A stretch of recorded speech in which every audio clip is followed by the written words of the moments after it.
माझ्या समोर 90 माणसं मेलेली मी बघितलेली. आत्ता जे सत्ताधारी आहेत त्यांना 77 सालापासून किंवा जेव्हा जेव्हा दुसरी पक्ष सत्तेवर होते तेव्हा त्यांना देशद्रोहीच ठरवलं जात होतं. अरे आत्ता सत्तेवर आहेत त्यांनाही ते देशद्रोहीच म्हणतात. निवडून देणारा मत देणारा मतदार हा कधीही अमुक एक पक्ष देशद्रोही आहे आणि अमुक एक पक्ष देशभक्त आहे असं डोक्यात ठेवून मत देत नाही. सर, पूर्वी घाशीराम कोतवाल सारख्या नाटकातून सत्तेवर थेट टीका केली जायची. चल रे, कोण सांगितलं सत्तेवर टीका केली होती त्यांनी?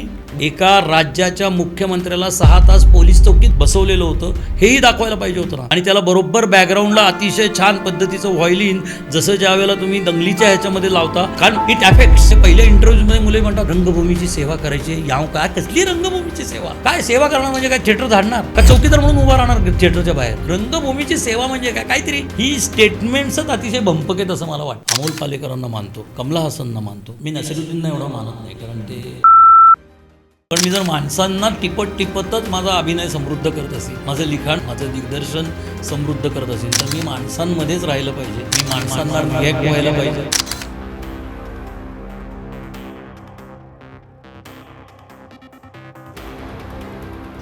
सर, खूप खूप स्वागत आहे सुपर देसी टॉक्सवर. यस, धन्यवाद, नमस्कार. सर, सगळ्यात पहिले मला हे विचारायचं होतं की तुम्ही तुमची जी ओपिनियन्स असतात, तुमची मतं इतके खुलेपणाने मांडतात, त्यामुळे तुम्हाला असं वाटतं का की कधी कधी की यार हे जरा जास्तच झालं आहे, हे मी नसतं बोललो तर चांगलं झालं असतं, उगाच डोक्याला ताण होऊन जातो, असं कधी वाटतं का तुम्हाला? नाही, खरं सांगू का, तसं आत्तापर्यंत मला नाही वाटलं कधी. म्हणजे त्याच्यात नुकसानही झालं नाही असं नाही, पण मला नाही वाटलं. म्हणजे मला असं वाटतं की जे तुम्हाला वाटत असेल आणि तुम्ही जर ते प्रामाणिकपणे त्याच्यावरती तुमच्या मतावरती तुमचा विश्वास असेल तर मग असं का वाटावं की हे उगीच बोललो. मग ते उगीच बोललो म्हणलं तर मग ते ज्याला आपण म्हणतो ते डिप्लोमॅटिक नेचर होतं तुमचं दुसऱ्याला.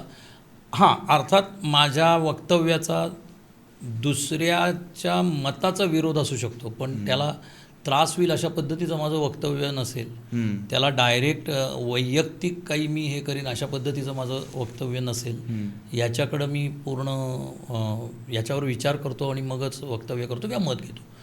दुसऱ्यांनीही जर व्यक्तिगत काही टीका केलेली असेल आणि केलेलं असेल तर मात्र मग मी व्यक्तिगतही त्याच्या ज्याला जसं असेल तशा पद्धतीने मी उत्तर देतो. त्यांनीही मला द्यावं, म्हणजे माझं असं अजिबात मत नाही आहे की मला काही उत्तर द्यायचंच नाही त्यांनी किंवा माझ्या मतप्रदर्शनावर मतप्रदर्शन करायचं नाही. जो ज्याचा त्याचा वैयक्तिक अधिकार आहे. पण मी शक्यतो एक तर पटकन रिॲक्ट होत नाही मी कधी, पण झालो तर मात्र मी ठाम असतो त्या याच्यावरती, किंवा मला असं कधीही वाटत नाही आपण गप्प बसलो असतो तर चाललं असतं वगैरे वगैरे. पण मग मला हा प्रश्न याच्यामुळेच विचारावा वाटला की तुम्ही आहात कलाकार सगळ्यात पहिले तर, आणि कलाकाराला आता जसं इंडस्ट्रीमध्ये पण काम करायला लागतं किंवा अशा बऱ्याच अडचणीही येत असतील की तुम्हाला त्या बाबतीत.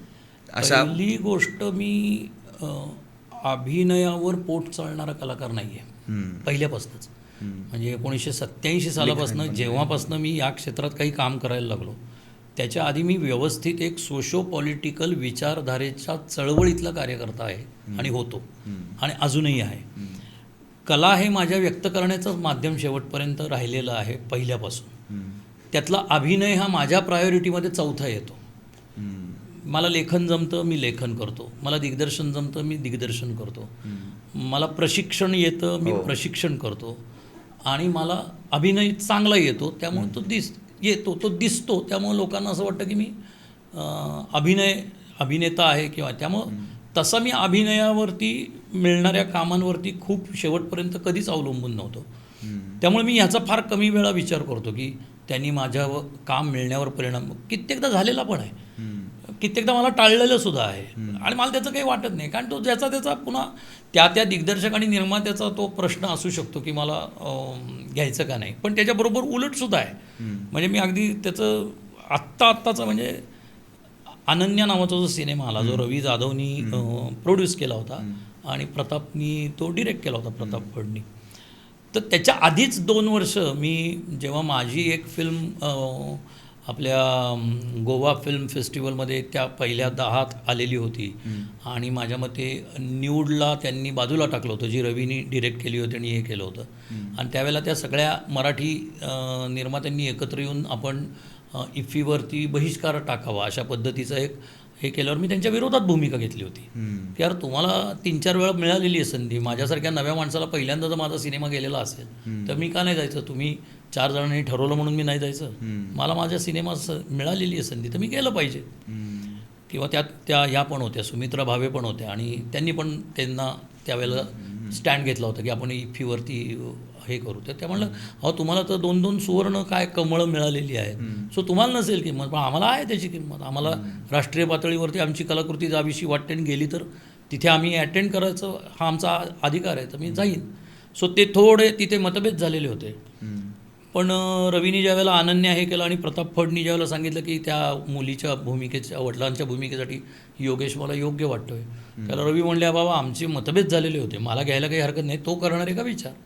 आणि त्यावेळेला 2019 तुम्ही लोकांनी आंदोलन केलं होतं तेच वर्ष, तर त्या आणि आंदोलनाच्याच काळात शूटिंग चालू होतं. ओके. तर त्यावेळेला त्यांनी विचारलं प्रतापनी, मी हो म्हटलो. म्हणजे सो मला असं वाटतं की एक दिग्दर्शक हा त्याच्या भूमिकेला योग्य आणि हे असेल तर असा कुठलं मनामध्ये ग्रजेस असतात असं मला वाटत नाही. पण तुमच्या बाबतीत पण असं बघायला मिळतं की असं जर का तुमचा विचार केला तर पहिले मला आहे ना आता असं होतं की हिंदी सिनेमे आणि नाटक सगळ्यात पहिले दिसतं.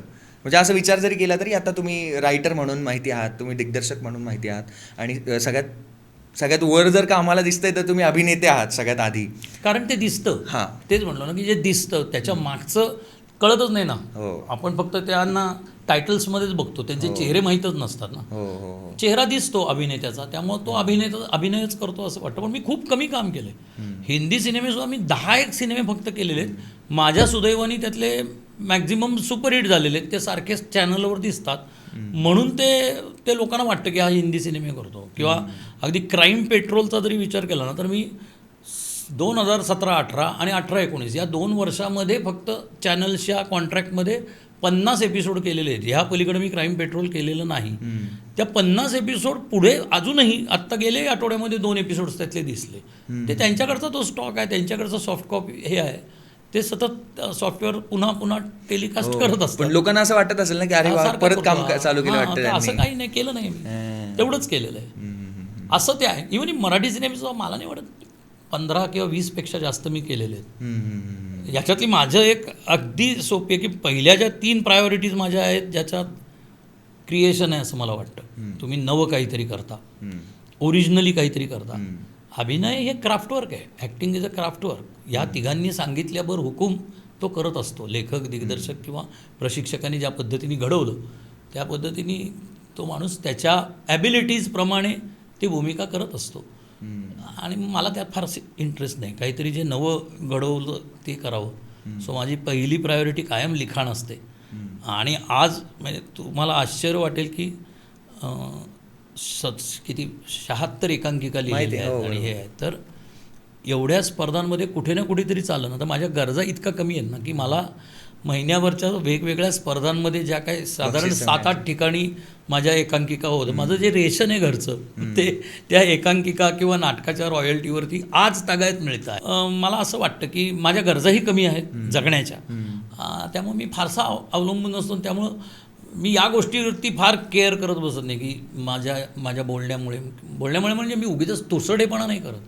माझं मत मांडण्यामुळे किंवा माझ्या विचारसरणीशी माझं घट्ट नातं असल्यामुळे मला काही जर त्याच्यात काम मिळायला काही कष्ट पडत असतील किंवा कदाचित काम मिळण्यामध्ये थोडा कमी हे होत असेल तर मला फार फरक नाही पडत. मला वाटतं फरक याच्यामुळे नाही पडत की तुमची विचारसरणी काही असो किंवा कुठल्याही बाजूला तुम्ही असो, पण तुम्ही जर का तुमची स्किल जसं तुम्ही बोललेत तुमची स्किल चांगली असेल, तुमच्या क्राफ्टवर तुमचा भरोसा आहे, तुमच्या कलेवर तुमचा भरोसा आहे, त्याच्यामुळे मला असं वाटतं की मार्केटमध्ये जेव्हा इंडस्ट्रीमध्ये काम वगैरे शोधायला लागतं तेव्हा माणूस पहिले तर हे बघतो की ठीक आहे पण मला वाटतं की ह्या रोलसाठी हे व्यवस्थित आहेत कारण की यांना हे काम येतं. बरोबर. मी आता दृश्यममध्ये दोन्ही याच्यामध्ये जेव्हा होतो त्यावेळेला मला नाही वाटत अरे हा संघाचा माणूस आहे, याला कशी काय भूमिका द्यायची, असा निशिकांतनी पण हे नसेल, नंतर अभिषेकनी पण मला नाही वाटत की ही भूमिका याला का द्यावी असा विचार केला असेल. त्याच्या ॲक्टिंग कपॅसिटी आणि ॲबिलिटीवर आणि त्या भूमिकेसाठी योग्य. तुम्ही मागे अकॅडमीत असताना जेव्हा आपण बोलायचो तेव्हा तुम्ही मला दृश्यमच्या ऑडिशनची स्टोरी सांगितली होती, त्याच्याबद्दल थोडं सांगा ना जर का जमलं तर. ती कसं होतं, एक तर विकी सिदाना म्हणून कास्टिंग डिरेक्टर होता आणि निशिकांतनी त्याला असं सांगितलं होतं की गोव्यातले जरी असले तरी ती सगळी मराठी इन्स्पेक्टरची टीम आहे. मग कमलेश सावंत आणि मी और प्रसन्न केतकर वगैरे हे सगळे त्यांची नावं मराठी आहेत, तर आपण मराठी थिएटर आर्टिस्टच शक्यतोवर चूज करूयात. मग कमलेशच्या लुक टेस्टच्या वेळेला कमलेशनी निशिकांतला सुचवलं त्याला नवा माणूस हवा होता. तर प्रसन्न केतकर तो म्हणला, अरे ते योगेश तो म्हणला का नाही विचारत. एकांकिका स्पर्धातनं एकत्र म्हणजे विरोध वेगवेगळ्या ग्रुप्समधनं आम्ही कॉम्पिटिटर, निशिकांत काय कमलेश काय वेगळ्या वेगळ्या ग्रुप्समधनं एकांकिका आणि त्या प्लॅटफॉर्मवर कायम एकत्र असायचो. पण एक असं होतं ना अपूर्व की एक लेवल 10 स्पर्धांमध्ये 8-9 जिंकल्यानंतर आणि त्याच्यातलं स्पर्धा जिंकणं हेही रुटीन ज्या वेळेला होतं त्यावेळेला मग तुम्हीची खरी छान रिलेशन्स तयार व्हायला लागतात. मग मागच्या एखाद्या स्पर्धेमध्ये मी जिंकलो नाही आणि निशिकांत जिंकला तर मला त्या ईर्ष्या वाटत नाही की हो त्याचे पण तेवढंच चांगलं होतं. साधारण त्या लेवलला आम्ही आलेलो होतो. 1-2 वर्ष सवाई असेल, पुरुषोत्तम असेल, या केल्यानंतर आता झालं जिंकणं हे रुटीन झालं. माझं काय, त्याचं काय, कमलेशचं काय. पण त्यात ते कसं, ते लोक मुंबईत राहत असल्यामुळं आणि मी पुण्यात राहत असल्यामुळं ते मीडियामध्ये किंवा व्यावसायिक ह्याच्यात फार पटकन रुळले. आणि नॅचरली निशिकांचे आधी 2-3 बिंदास्त किंवा बिंदास्त नाही कुठला त्याचा डोंबिवली फास्ट किंवा हे सिनेमे ऑलरेडी आलेले होते आणि एस्टॅब्लिश्ड यंग डिरेक्टर्स पैकी तो एक होता. तर त्याने विचारलं पण योग्य करणार आहे का, कारण माझ्या बाबतीत एक असं म्हटलं जातं की हा नाटक आणि प्रशिक्षण वगैरे याच्यात जास्त आहे. म्हणजे हा काही सिनेमा और डेली सोप आणि याच्यामध्ये काही येणार नाही. मग त्यांनी विचारलं तू करणार आहेस का. मी ओपन होतो, म्हणजे माझ्या दृष्टीने तो एक चांगला एक्सपिरियन्स होता. मी हो म्हटलो, लुक टेस्ट झाली आणि आलो, झालं. तो सुपरहिट झाला. तो काय माझ्यामुळं नाही, तो देवगण आणि दृश्यम हे एक ब्रँड आहे, स्वतःचाच ब्रँड आहे तो त्या कंटेंटमुळे आणि त्या लोकांना भयंकरच आवडला. मग दृश्यम 2ला नॅचरली ती टीम कंटिन्यू आणि बरोबर 7 वर्षाच्याच गॅप नंतर त्यांनी ते केलेलं होतं आणि सेम केस पण आहे, सेम केस कंटिन्यू होती. त्यामुळे ती कास्टिंग त्यांनी कंटिन्यू ठेवली. आता दृश्यम 3मध्ये कास्टिंग जरी मेन कास्ट ते असेल तरी बाकीचे जे इन्व्हेस्टिगेशनची टीम आहे वगैरे आहे ते सगळे बदललेले आहेत. सो दृश्यम 3मध्ये आता मी नाही आहे, पण दृश्यम 2ला आणि याला होतो. ओके. सो सर, आपण मगासपासनं आपल्या तुमच्या वैचारिक भूमिकेबद्दलही बोलत होतो. त्याचबद्दल मला असं विचारायचं होतं की आज अनेक कलाकार मोठ्या व्यावसायिक किंवा ब्रँड व्हॅल्यू स्वतःची कमी होईल या भीतीने राजकीय विषयांवर बोलणं पूर्णपणे टाळतात आणि अशा काळात कलाकाराने डिप्लोमॅटिक न होता थेट भूमिका घेणं हे कलेशी प्रामाणिक राहण्याचं लक्षण आहे की स्वतःहून संकट ओढून घेणं. मला वाटतं व्यवसाय म्हणून ते जे अभिनयाकडे बघतात ना ते लोक कदाचित हा थोडासा डिप्लोमॅटिक आणि विचार करत असू शकतात की ज्यांना व्यवसाय आहे, ज्यांचं पूर्ण घर अवलंबून आहे. एकदा ब्रँड झाल्यानंतर ते भूमिका घेतातच ना. म्हणजे जसं आपण पण मला तरी माझं म्हणजे अगदी विरोधी मतं असली तरी मी या बाबतीत आदर्शवत अमोल पालेकरांना मानतो, मी कमला हसनना मानतो, मी नसिरुद्दीनना एवढं मानत नाही कारण ते सोयीस्कर भूमिका घेतात काही वेळेला असं मला वाटतं किंवा आहे. पण अमोल पालेकरांचं पहिल्यापासनं मी पाहिलेलं की एका विशिष्ट भूमिकेला ते खूप हे आहेत. म्हणजे अगदी सखाराम बाइंडरच्या बाबतीतला एक असा हे आहे की सखाराम बाइंडर जेव्हा कमलाकर सारंगांनी बाळासाहेब ठाकरेंना नाटक दाखवावं, म्हणजे ज्याला आपण एक म्हणतो वैयक्तिक सेन्सॉरशिप की आणि मग हे करावं, तर त्यावेळेला त्यांनी विरोध केला होता की असं व्यक्तिगत सेन्सॉरशिप नसली पाहिजे. जर तुम्ही एकदा सेन्सॉरशिपच नाही तर मग कुठलीच नाही असं असलं पाहिजे. तर मी त्या बाबतीत त्यांना मी ॲडमायर करतो की अगदी योग्य त्यांच्या विचारांशी अतिशय ठामपणे ते मग कलाकार म्हणजे अभिनयाची त्यांची कारकीर्द चालू असताना, घडत असताना, बहरत असताना सुद्धा त्यांनी कधी टाळली नाही त्यांची भूमिका आणि व्यक्त होणं. सेम कमला हसनचं पण आहे की कमला हसन त्याच्या स्ट्रगलिंग पिरियड असो और त्यांनी त्याची भूमिका कधी टाळली नाही, जी काही राजकीय किंवा हे असेल ती. मला असं वाटतं की तुम्हाला जर एक माणूस म्हणूनही तुम्ही हे असेल आणि तुम्ही काही विचार करत असाल तर मी विचार बंद करतो असं कसं होऊ शकतं. तुम्ही तुमच्या विचारांवरती ठाम राहून करत राहा. आणि ब्रँड बिंड असं काही असतं असं मला वाटत नाही. असेल तर असेल, आपण त्याची उदाहरणं बघू शकतो की डिप्लोमॅटिक म्हणजे ते डिप्लोमॅटिक असं आहे की मग दुःखही कसं व्यक्त करायचं याच्याही बाबतीत माणसं स्क्रिप्टेड दुःख व्यक्त करतात. आनंदही कसा व्यक्त करायचा याची पण एक स्क्रिप्ट असते आणि त्याच्या PR एजन्सीज त्यांना सांगतात तुम्ही कसा आनंद व्यक्त करा आणि तुम्ही कसं दुःख सांगतही व्यक्त असतील करा. खरंच. असतात ना, मला माहिती. अहो जिथं काही कारण नसताना एअरपोर्टला अरे हे आले असं करत त्यांची शूटिंग आणि त्यांची रील्स करतात. हे काय आहे? हा वेडेपणा आहे असं मला वाटतं. पापाराझी म्हणतात. हां, म्हणजे इतकं खाजगी याच्यावर जावं असं मला वाटत नाही. पण ते जातात. कुठल्या हॉटेलमध्ये गेलो आपण असे इतके काय आपण, जसं तू मगाशी मला म्हणलं की अहो गल्लीत मी मुद्दामून सांगितलं नाही. मला माझं माहिती आहे ना, माझी ब्रँड व्हॅल्यू मला माहिती आहे ना काय आहे ते. असं कोणी येणार नाही रे गर्दी करायला. आणि तुम्ही जेवढे माणसांमध्ये वावरता तेवढी माणसांचा यूज टू होता ना तुम्ही. बिलकुल. तुम्हीच जर स्वतःला असं आपण कुणीतरी वेगळं आहे अशा पद्धतीने करत असेल तर मग ती ब्रँड व्हॅल्यू तुम्हाला लखलाभ होऊ देत असं मला वाटतं. पण मी जर माणसांना टिपतच माझा अभिनय समृद्ध करत असेन, माझं लिखाण समृद्ध करत असेन, माझं दिग्दर्शन समृद्ध करत असेन, तर मी माणसांमध्येच राहिलं पाहिजे. मी माणसांना रिॲक्ट व्हायला पाहिजे. त्यांनी माझ्या कलाकृतींना रिॲक्ट व्हावं, माझ्या विचारांना रिॲक्ट व्हावं. इतकी साधी छान भूमिका आहे माझी या बाबतीत. पण आजकालचा जो कलाकार आहे तो अशी भूमिका घेत नाही असं वाटतं. म्हणजे जी तुम्ही उदाहरण पण अमोल पालेकरांचं दिलं, पण आज जेव्हा एवढ्या मोठ्या लेवलवर काम करतात, इतके मोठे पैसे घेऊन काम करतात किंवा कमवतात सगळे लोक, तरी पण अशी अगदी ठाम तुमच्यासारखी भूमिका कोणी ते तशा प्रकारे घेत नाही. सो मला याच्यावर प्रश्न असा विचारायचा होता की व्यक्तीला किंवा आर्टिस्ट म्हणून आयडिओलॉजी असणं किती महत्त्वाचं आहे? असलीच पाहिजे. कुठलीही असो, पण काय असलीच वाटतं? पाहिजे, नक्कीच असली. आणि काय फरक पडतो त्याच्याने? आणि मला काय म्हणायचं की काही म्हणजे जसं एक मी कलाकार म्हणून हळूहळू कसा लोकांच्या लक्षात यायला लागलो, तर मी माझी कला व्यक्त करायला लागलो म्हणून व्हायला लागलो ना. मग ते लिखाण असेल और अभिनय असेल, अभिनय सोडून देऊ, आधी तर लिखाणातनं मी व्यक्त व्हायला लागलो ना. मग जर ते व्यक्त होण्याची ती क्वालिटी माझ्यामध्ये आहे आणि माझ्यावरती एका विचारांचे संस्कार असतील, तर ते संस्कार माझ्या व्यक्त होण्यातनं येतातच ना. ते अगदी ठामपणे नाही, म्हणजे मी काही संघगीतं रचत नसीन और मी फक्त तेवढंच करत नसीन, पण आपोआप तुमच्या भाषेवरती, तुमच्या विचारांना प्रकट करण्यावरती तुमच्या संस्कारांचा परिणाम असतोच ना. लहानपणापासून तुमच्या आईवडिलांचे संस्कार असतात आणि सगळ्यात बेसिक तर आपल्या आईवडिलांचे संस्कार असतात. संघटना, संस्था, विचार सगळं पुढचं झालं तत्व. जसजसे तुम्ही मॅच्युअर्ड होत जाता तसं ते तुमच्यामध्ये येत जातं. तर मला असं म्हणायचं की ते टाळायचं कसं आहे? मग तुम्ही खोटं आहे ना. म्हणजे मग ज्याच्या बाबतीत आपण नेहमी म्हणलं जातो की अभिनय हे मुळातलंच एक सगळ्यात खोट्यावर आधारित असलेली ही गोष्ट आहे. पण ती इतकीही खोटी नसावी की तुमची जगण्याची जी मुळं आहेत ती टाळून तुम्ही त्याच्यात मग ह्या लेवलला कॉम्प्रोमाइज सुरू होतं असं मला वाटतं. म्हणजे तुम्ही भांडकुदळ असलं पाहिजे, सतत विचारांशी असलं पाहिजे असं नाही. पण नाही बाबा, मी माझ्या विचारांनी हे करतो आहे. आणि जर कोणी त्याच्यावरती तुम्हाला, आता ह्यात कसं झालं आहे ना, आत्ताच्या सोशल मीडियाच्या काळामध्ये पटकन जे चेहरे दिसतात, जे 10 जणांना माहिती असतात किंवा यांना पटकन विचारलं जातं तुमचं यावर मत काय आहे. हां, तर आता जाता येता कुठेही उभं राहिलं की मत देत बसू नये.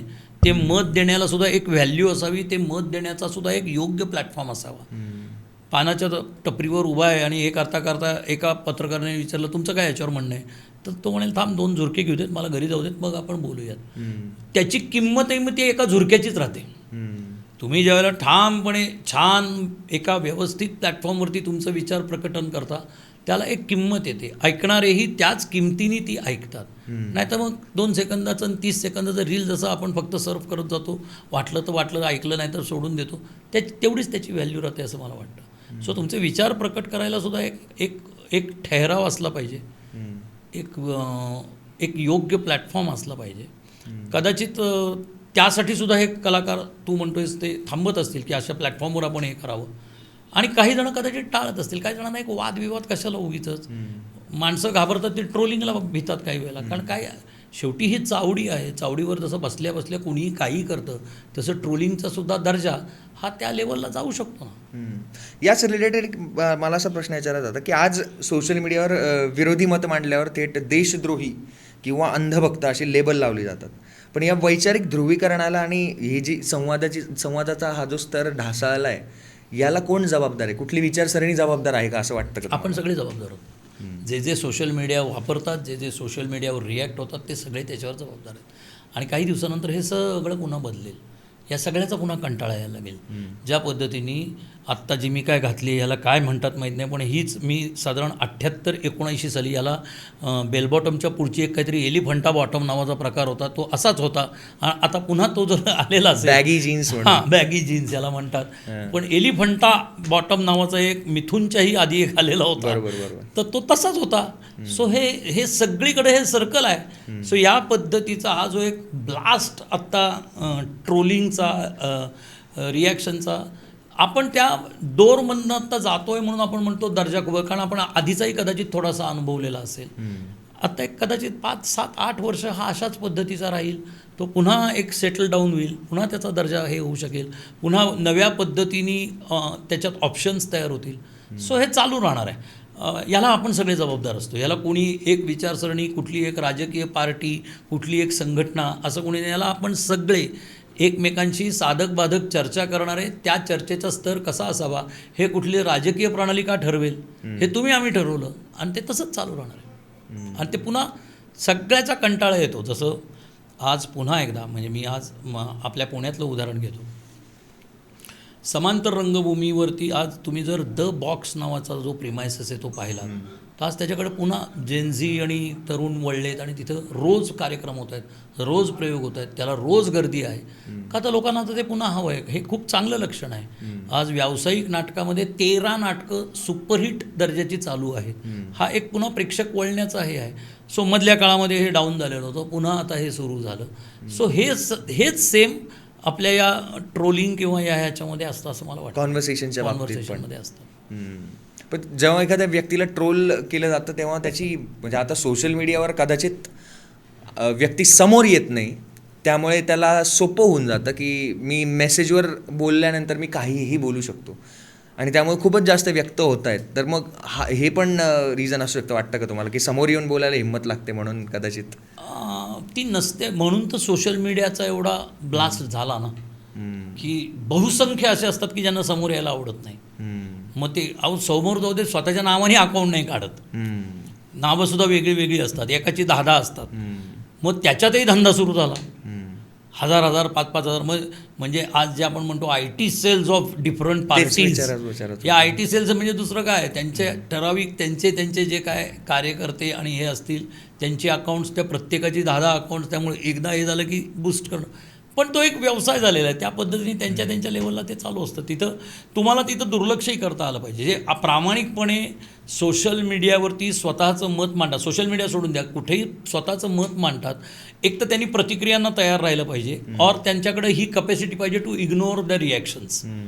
मी प्रतिक्रियांना, त्या खूप महत्त्वाच्या असतील. आपणही आपला एक दर्जा ठरवला पाहिजे ना, की बाबा मी अपूर्वचं वाचायचं का नाही वाचायचं. माझ्या एका मेसेजला किंवा माझ्या एका पोस्टला अपूर्वनी काहीतरी केलेलं आहे, सातत्याने अपूर्व त्याला रिॲक्ट करतो आहे. सो मीही ते जज करतो की अपूर्व माझ्या कुठल्या गोष्टींना काय पद्धतीने रिॲक्ट करतो आहे. तर मी अपूर्वलाही तेवढा सन्मान त्याच्या रिॲक्शन वाचून जर मी माझ्या पोस्टमध्ये बदल करत असेल, तर तेवढ्या दर्जाचा अपूर्वाच्या रिॲक्शन्स पाहिजेत. तर ते कळतं ना आपल्याला, आपल्या हे करताना. बाकीच्यांना इग्नोर करावं असं मला वाटतं, आणि खूप सुखी असतो आपण. जर प्रत्येकाला रिॲक्ट करत गेलो तर आपण त्यातच गुंतून पडतो. पण मी रिॲक्ट, म्हणजे कुठल्याही गोष्टीवर मी माझं मत मांडणं हे त्याचं माझं स्वातंत्र्य आहे. जेव्हा तुम्ही तुमच्या मनात हे ठाम करता की त्या माझ्या स्वातंत्र्यावरती रिॲक्ट होणं हे त्यांचं स्वातंत्र्य आहे, सो मी हॅपी असतो. मी ते बघितलंच पाहिजे असं नाही. पण मग लार्जर स्केलवर किंवा राजकीय पातळीवर मला असं म्हणायचं वाटतं की जसं तुम्ही आता सजग आहात आणि तुम्हाला तुमचे कर्तव्य आणि तुमच्या गोष्टी माहिती आहेत, तुमचे राईट्स माहिती आहेत तुम्हाला, त्यामुळे तुम्ही अगदी ठामपणे तुमचं मत मांडताय आणि समोरच्याचं मत ऐकूनही घेत आहे. पण भारतभरात असे बरेच लोक आहेत ज्यांना त्याच्याने फरक पडतो. म्हणजे समजा फेक न्यूज असतील किंवा काही अशा प्रकारच्या गोष्टी असतील, ज्या न्यूज चॅनलवर एका प्रकारचं नरेटिव्ह चालवलं जातं, अशा काही गोष्टी असतील, तर ह्या गोष्टीचा त्यांना फरक पडतो आणि कदाचित त्याच्याचमुळे ते पुढे जाऊन वोटसुद्धा करतात. असं नाही वाटत का तुम्हाला? मग त्याला आपण काय करणार? ते तर प्रचार साधनाचं ती मोठं यश आहे किंवा अपयश आहे. ज्याला वोट जात नाही त्याचं ते अपयश आहे, ज्याला वोट जातं त्याचं ते यश आहे. शेवटी प्रचार आणि प्रसाराच्या माध्यमातून तुम्ही थोडं तरी ते ज्यांच्यावरती ते तुम्ही हॅमर करताय त्यांना सजग किंवा सावध दोन्ही करत असता. सो ते कसं व्हायचं हे त्या आम माणसानी किंवा हे जे तो सगळं बघतोय, मग तो सोशल मीडिया पण बघतो आहे, तो ट्विटरवर पण आहे, तो अनेक गोष्टींवर आहे, तो त्याप्रमाणे त्याचं मत तयार करतो. आणि कुणी कसं मत तयार करावं, मग ते मास यांनी जर तयार होत असेल तर माझ्या मते तो यशस्वी प्रॉपगंडा आहे. ज्यांचं ते होत नाही आहे तो अयशस्वी आहे. ज्यांचं 15 वर्ष तो झाला तेव्हा ते यशस्वी होते.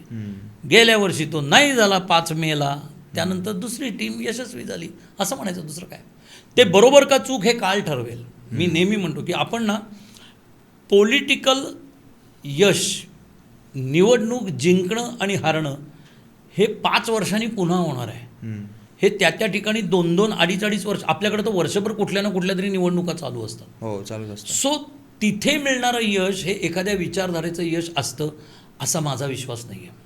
ते त्या वेळचे नॅरेटिव्ह, त्या वेळचा प्रॉपगंडा, त्या वेळेला स्थानिक लेवलपासून घेतलेले महत्त्वाचे मुद्दे, ते एका समूहाला पटले, ते एका समूहाला पटले नाही, याच्यावरतीच निवडणुका जिंकल्या किंवा हे होतात.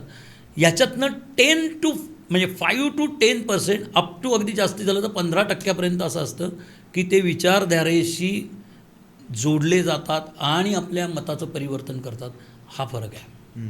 याला जोडून मला असाच प्रश्न होता की एका चांगल्या नाटकासाठी नायक आणि नायिका अशा, नायक आणि खलनायक अशा दोन्हीही बाजू ताकदीच्या असाव्या लागतात. पण आजच्या राजकीय नरेटिव्हमध्ये प्रतिपक्षाला थेट विलन किंवा देशद्रोही ठरवून पूर्णपणे मोडीत काढण्याचा प्रयत्न होतोय असं तुम्हाला वाटतं का? आत्ता नाही, अरे हे 47 सालापासून चालू आहे. हां, हे जेव्हापासून आपल्याकडं लोकशाही प्रणाली आली, मग ती 47 साली 52 सालची पहिली निवडणूक असेल, 57 सालची असेल, त्यानंतर या सगळ्या निवडणुकीत राजकीय याच्यामध्ये जो राजकीय विरोधक तो देशद्रोही, हा हेच आहे ना. हा दोन्हीकडं आहे. म्हणजे असं नाही की आत्ताच चालू आहे. आत्ता आपण त्या कालखंडात जगतो आहोत म्हणून आपण आत्ताचं उदाहरण देतोय. पण तू जर राजकीय इतिहास पाहिलास तर कुठल्याही पक्षांनी विरोधकांना कायम देशद्रोहीच म्हणले, कारण ते त्यांच्या पॉलिसीज बरोबर आहे ना. माझ्या पॉलिसीज देश चालवण्यासाठी योग्य आहेत हे सत्ताधारी पक्षाला वाटतं. त्याला विरोध करणारा आहे म्हणजेच त्याचा अर्थ देश चालवणाऱ्या पॉलिसीजना तू विरोध करतो आहेस म्हणजे तू देशद्रोही आहेस. आत्ता जे सत्ताधारी आहेत त्यांना 77 सालापासून किंवा जेव्हा जेव्हा दुसरी पक्ष सत्तेवर होते तेव्हा त्यांना देशद्रोहीच ठरवलं जात होतं. अरे आत्ता सत्तेवर आहेत त्यांनाही ते देशद्रोहीच म्हणतात. सो असं कुठेच नाही. ही एकमेक विरोधकाला देशद्रोही म्हणणं, देश चालवताना राजकीय संदर्भात मी हे म्हणतोय, देशद्रोही म्हणणं ही तर हे पहिलंच हे आहे. सो म्हणून सगळे असतात असं नाही. आणि निवडून देणारे, मतं देणारे हे तो देशद्रोही आहे का नाही हे पटल्यामुळं देत नसतात असं माझं ठाम मत आहे. वयाच्या 60व्या वर्षी माझं हे ठाम मत आहे. 60 वाटत नाही पण मी आता होणार, मी 30 जूनला माझे टर्म शेवटचा महिना चालू आहे आता अकॅडमीत सुद्धा. सो मला असं वाटतं की निवडून देणारा, मत देणारा मतदार हा कधीही अमुक एक पक्ष देशद्रोही आहे आणि अमुक एक पक्ष देशभक्त आहे असं डोक्यात ठेवून मत देत नाही. असली भाबडी समजूत कधीही माझी नव्हती आणि ती कुठल्या पॉलिटिकल लीडरची असावी असं मला वाटत नाही. बोलताना आणि हे करताना जरूर करावं, पण ह्यांनी अशा पद्धतीने समाज दुभंगत नाही असं मला वाटतं. पण मतं देताना जेव्हा तो व्यक्ती असतो, म्हणजे नाशिकचंच उदाहरण द्यायचं झालं तर नाशिकमध्ये कुंभमेळ्याची तयारी चालू आहे आणि पूर्ण नाशिकमध्ये खोदून ठेवलं आहे, पाईपलाईनचं काम चालू आहे. याच्यामुळे आता त्रास तर प्रत्येकालाच होतो आहे. म्हणजे जे राज्यकर्ते त्यांनाही होतो आहे किंवा जे विरोधी पक्षात आहे त्यांनाही होतो आहे आणि सामान्य जनतेला तो होतच होतो आहे.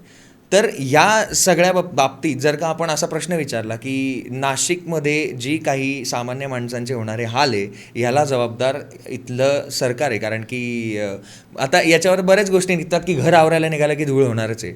तर ते मान्य आहे, पण घराच्या कॉन्टेक्स्टमध्ये आपण वेगळी गोष्ट होतो. ही जेव्हा भरपूर लोक रस्त्यावर उतरत आहेत आणि त्यांना धुळीचा त्रास होतो आहे तर त्याच्यावर जर का आपण बोललो की नाही यार यांना काम नाही करता आलं किंवा यांनी व्यवस्थित मॅनेज नाही केलेल्या आहे गोष्टी, यांना जमलेलं नाही आहे गोष्टी, तर याच्यावर ते काम करा. तर अशा वेळी किंवा झाडं तोडत होती त्याच्या विरोधात जेव्हा आंदोलन चालू होती तेव्हा अशा माणसांना की अशांना पण जेव्हा देशद्रोही म्हटलं जातं त्या बाबतीत तुम्हाला काय वाटतं? नाशिकचं हे खूप स्थानिक लेवलचं आहे. मला स्वतःला इथल्या येणाऱ्या अडचणी आणि इथल्या येणारे हे याच्याबद्दल मला स्वतःला वैयक्तिक अनुभव नाही आहे, त्यामुळे मी त्याच्यावर हे होणार नाही. पण अशा पद्धतीचा कुठला तरी एक मुद्दा घेऊन ज्या वेळेला वातावरण पेटवलं जातं असं आपण म्हणू, संभ्रम निर्माण केला जातो असं म्हणून मी कोणाची नावं आत्ता घेणार नाही. पण मला कित्येक सामाजिक कार्यकर्ते RTI कार्यकर्ते असं माहिती आहेत की जे ब्लॅकमेल करतात, जे त्यांचं दुकान चालवतात, ज्यांचं फंडिंग काही विशिष्ट ह्याच्यासाठी असतं आणि ते एक व्यवस्थित एजेंडा घेऊन काम करतात. तो त्यांचा व्यवसाय असतो. मला त्याच्याबद्दल ठीक आहे, त्यांचं घर और संघटना कदाचित त्याच्यावरती चालत असेल, मला त्याच्याबद्दल म्हणायचं नाही. मी माझं या डेव्हलपमेंटच्या बाबतीतलं उदाहरण सांगतो. 2010 सालापासून मी मुंबईमध्ये अपडाऊन करायला लागलो. सिरियलच्या माध्यमातून आधी डेली सोप केला, मग क्राईम पेट्रोलचं हे आलं, त्याच्यानंतर मग अकॅडमी ऑफ थिएटर आर्ट्समध्ये 2019पासून आलो. पण 2010-11पासून जे काही मी अपडाऊन करायचो ते बाय कार करायचो. त्यावेळेपासून आत्तापर्यंत रस्त्याची झालेली डेव्हलपमेंट, रस्त्याच्या दुरुस्तीपासनं त्यावेळेला येणारी अडचण, हे मी गेल्या 15 वर्षातलं अनुभवत असल्यामुळे आता ज्या वेळेला त्याच्यातले बदल झाले, the last was missing link ज्या वेळेला ओपन झाली, तर त्यामुळं प्रवासाची मी हे फक्त प्रवासाबद्दल बोलतोय बरं का, प्रवासाची सुलभता मी अनुभवत गेलो. आणि त्यावेळेला ते काम चालू असताना येणाऱ्या अडचणींचं म्हणजे मी 3-3 तास मानखुर्दच्या इकडनं याच्यामधनं त्या ट्रॅफिक म्हणजे मुंबईतनं बाहेर पडायला मला आता अकॅडमीतनं मी जेव्हा आलो त्यावेळेला अकॅडमीच्या इथला आपला तो वरचा फ्लायओव्हर आणि हे झालेला नव्हता, तर तिथनं बाहेर पडायला कुर्ल्यामधनं मला हायवेला यायलाच जवळजवळ 1.25 ते 1.5 तास लागायचा, जे मी आता 30 मिनिटात पोचतो. डिस्टन्स वाईज योग्य टायमिंगमध्ये पोचतो. किंवा आत्ता जो मुंबई कलिनापासून फोर्टला आपल्या मेन ऑफिसला जायला मला त्यावेळेला 1.25 ते 1.5 तास तर लागायचा सकाळच्या पीक आवरला जाताना. आज तो सी लिंक झाल्यानंतर आणि त्याच्या पुढचा हे झाल्यानंतर मी 25व्या मिनिटाला फोर्टमध्ये VCच्या ऑफिसमध्ये पोचलेलो असतो. तो मी हे पाहिलं आहे, मी हे अनुभवलं आहे. तर त्याही वेळेला हे चाललेलं होतं का विरोध, अगदी प्रत्येकजण ज्या वेळेला त्या ट्रॅफिकमध्ये स्टक व्हायचा त्यावेळेला तो सरकारला, प्रशासनाला, जे कुणाचं असेल त्यावेळेला शिव्या देतच असायचा ना. पण त्याच्यानंतर ज्या वेळेला ती डेव्हलपमेंट झाली, म्हणजे मी आता कुंभचंच उदाहरण घ्यायचं तर मी प्रयागराजला जाऊन आलो 3 दिवस. मी ते जेव्हा कोट्यावधी की त्या कोटी संख्येवरती सुद्धा लोकांनी ऑब्जेक्शन घ्यायला सुरुवात, असे कसे असतील, एवढे असणंच शक्य नाही. मग त्यांनी ते अगदी पर मीटर डेन्सिटीनुसार कोटी माणसं तिथं जमली तर काय होईल असं गणितज्ञांनी शिकवायला सुरुवात केली. मी तिथे होतो सगळ्यात पीकला असलेल्या, म्हणजे 8 दिवस आधी फक्त ती चेंगराचेंगरी जी की खोटे आकडे, अतिशय चुकीचा प्रॉपगंडा केला, कारण मी तिथे होतो त्यावेळेला.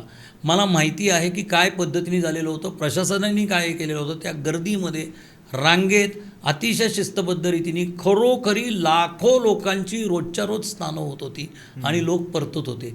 आता तेवढी माणसं आल्यानंतर जो स्लोडाऊन ऑफ ट्रॅफिक स्पीड होत असेल, त्याला जर तुम्ही ही असुविधा आहे आणि हे होत असेल, तर मला वाटतं तेवढी असुविधा त्या लाख लोकांनी अंगावर घेतली तर ते कॉन्ट्रीब्यूट होतं असं मला वाटतं.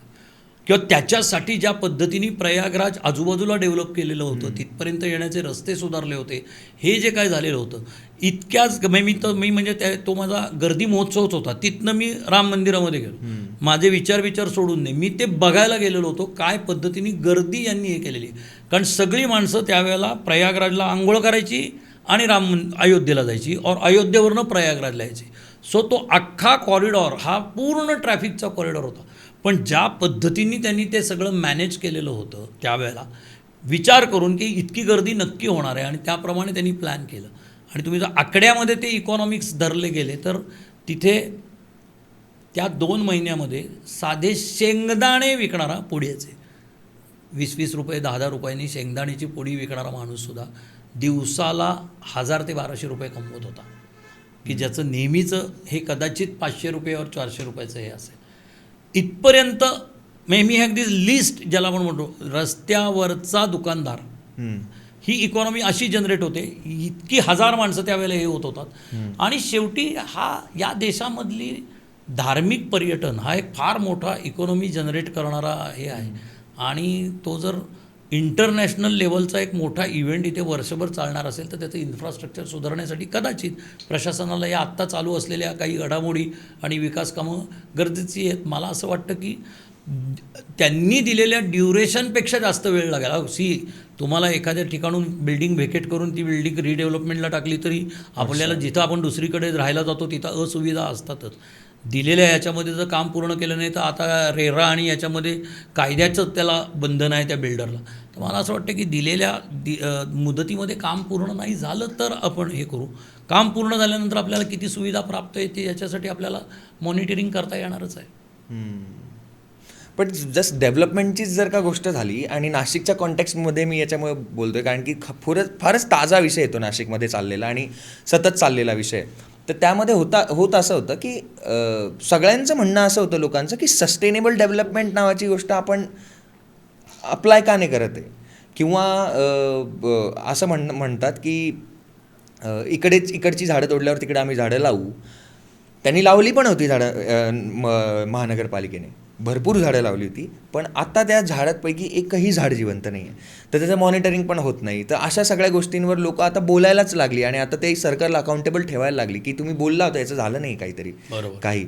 तर मग जेव्हा आपण असं म्हणतो की हे बघा हे झालेलं नाही आहे काम किंवा लोक जेव्हा असं बोलतात तेव्हा त्यांना जो रोष येतो त्याबद्दल मी म्हणत होतो की कोणाला रोष येतो? लोकांनाच रोष येतो किंवा कारण की ते ऑफकोर्स सरकारच्या विरोधात बोलत असतात. NMCच्या विरोधात. म्हणजे नाशिकमध्ये सरकार जरी नसलं तरी आता हे नव्हतं इलेक्शन्स नव्हते झाले तोपर्यंत महानगरपालिकेला जरी बोलत होतो ना आपण की महानगरपालिकेने चांगलं काम केलेलं नाही आहे तरी पण विरोध असा होता की तुम्हाला प्रगतीच नको आहे तुम्हाला ह्या गोष्टीच नको आहे तुम्हाला त्या गोष्टीच नको आहे. तर अशा प्रकारचं वातावरणही तयार झालं होतं नाशिकमध्ये. नाही मला असं वाटतं की पण आपलं काम आपल्याला होणाऱ्या त्रासाला जर आपण व्यक्त करणं असेल मग ते सरकार अगदी मी निवडून दिलेल्या सरकारच्या विरोधातही असेल तर ते ठामपणे बोलत राहिलं पाहिजे. कारण असुविधा आपल्याला होती आहे ती जर माझ्या गल्लीत मला होत असेल तर मी बोललंच पाहिजे आणि मी ओरडलंच पाहिजे असं मला वाटतं. आणि तू म्हणतोस त्याप्रमाणे खरंच जर त्यांनी दाखवलं म्हणजे त्याप्रमाणे पर्यायी ती वृक्षारोपण केलेलं असेल आणि ती झाडं जगलेली नसतील तर मला वाटतं की हे त्यांना दाखवून दिलं पाहिजे आणि त्याची काहीतरी पुन्हा व्यवस्था लावण्यासाठी वेळेला जसं घरात भांडतोच की आपण वडिलांची एखादी गोष्ट पटत नसेल तर तसं हे आहे की जर मला माझ्या जो कोणी गव्हर्निंग बॉडी आहे त्याचं पटत नसेल तर मी माझ्या घरात सुद्धा भांडलं पाहिजे असं मला वाटतं आणि ते हिंमत दाखवली पाहिजे. आणि मी दाखवतो जेव्हा अशी वेळ माझ्यावर येते त्यावेळेला मी नक्की दाखवतो. त्याच्यामुळे मला असा प्रश्न होता पुढे की तुमचा एक वाक्य होतं की मी चुकीला चुकीचंच म्हणणार. तर चुकीला चुकीचं म्हणणं या तुमच्या ठाम भूमिकेची किंमत जेव्हा वैयक्तिक आणि व्यावसायिक आयुष्यात मोजावी लागते तेव्हा त्या क्षणाला गप्प राहिलं असतं तर बरं झालं असतं असा विचार कधी मनाला शिवून नाही. फक्त मी एवढं मात्र माझ्यामध्ये काय म्हणतो आपण समजूतदारपणा आहे की चुकीला चूक कशा पद्धतीने म्हणावं. शेवटी कदाचित मी समजा उद्या मुख्यमंत्र्यांना काही म्हणणार असेल उद्या मी आणखीन वरच्या एखाद्या यांच्यासमोर जाऊन एखाद्या शिष्टमंडळात काही म्हणणार असेल तर त्या पदाचा दर्जा व्यक्ती नाही पण त्या पदाचा दर्जा त्या पदाचा जो सन्मान असतो तो ठेवूनही मला माझं मत जे मांडायचं ते मी मांडणार म्हणजे मांडणार. त्यात मी नाही हे करत. मी तिथं हा अनुभव आला आहे त्याच्यातनं मला बाजूलाही कित्येकदा केलं गेलेलं आहे किंवा कित्येकदा आधीच हा नकोच असंही होतं. पण ते ठीक आहे आता त्याला काय पर्याय नाही. आपल्याला अनेक दुसरे प्लॅटफॉर्म आहेत की जिथं आपल्याला आपलं मत मांडता येतं. तुम्हाला ह्या सरकारच्या आधी जेव्हा दुसरं सरकार होतं तेव्हा अशा प्रकारचे जेव्हा तुम्ही मत मांडायचे तेव्हा काय प्रॉब्लेम आले? काय नाही सेम ऐकलं जायचं.